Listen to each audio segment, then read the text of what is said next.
बिस्मिल्लाहिर्रहमानिर्रहीम। अभी से कुछ देर कबल फवाद चौधरी साहब ने एक खसूसी इंटरव्यू 24 न्यूज़ को दिया है, वो मैं आप लोगों को सुनाने भी जा रहा हूं। और आज की वीडियो में फवाद चौधरी साहब का इंटरव्यू भी आप लोगों को दिखाने जा रहा हूं।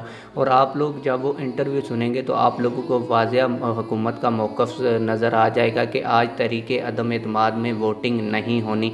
गो के उन्होंने बात गोल मोल करके बताई है, लेकिन जब आप लोग गुफ्तगू सुनेंगे तो आप लोगों को वाज़ेह पता चल जाएगा कि आज तरीक़े अदम एतमाद की वोटिंग किसी सूरत नहीं होगी, क्योंकि हुकूमत ने ये आज फ़ैसला किया हुआ है कि आज किसी सूरत भी तरीक़े अदम एतमाद की वोटिंग नहीं होगी। अब इस सारी चीज़ से हुकूमत इसलिए और कप्तान इसलिए फ़ायदा उठा रहे हैं क्योंकि जो अपोजिशन है इसने दो बड़ी गलतियां की हैं। वो दो बड़ी गलतियां बताऊंगा, फिर मैं आप लोगों को फवाद चौधरी साहब का इंटरव्यू भी दिखाता हूं।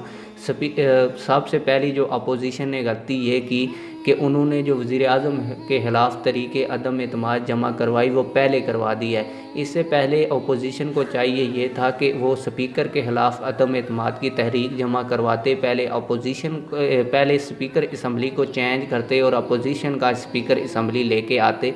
उससे अपोजिशन को बहुत ज़्यादा आसानी हो जानी थी। जब उन्होंने वज़ीर आज़म के ख़िलाफ़ तरीक़े अदम एतमाद जमा करवानी थी तो उनकी अपनी पार्टी का PDM का स्पीकर असम्बली होना था, तो इजीली वोटिंग भी हो जानी थी और वज़ीर आज़म भी हट जाते और शहबाज शरीफ साहब वज़ीर आज़म भी आ जाते। दूसरी बड़ी गलती अपोजिशन ने ये की कि जब सुप्रीम कोर्ट ऑफ पाकिस्तान से ये फ़ैसला आया कि डिप्टी स्पीकर ने आइन को तोड़ा और जो 5A के तहत डिप्टी स्पीकर ने रूलिंग दी वो गलत थी और आइन को इसमें तोड़ा गया, तो फिर अपोजिशन ने ये बात नहीं की। अपोजिशन सिर्फ इस फ़ैसला आने के बाद इतना खुश हो गई कि वज़ीर आज़म शहबाज शरीफ साहब बनने जा रहे हैं। उन्होंने अदालत से ये तक नहीं पूछा कि आइन को तोड़ने की जो सज़ा है वो किसको दी जाएगी। अगर डिप्टी स्पीकर ने आपके बकौल, आपके फ़ैसले के बकौल आइन तोड़ा है तो उनको सज़ा क्यों नहीं दी जा रही।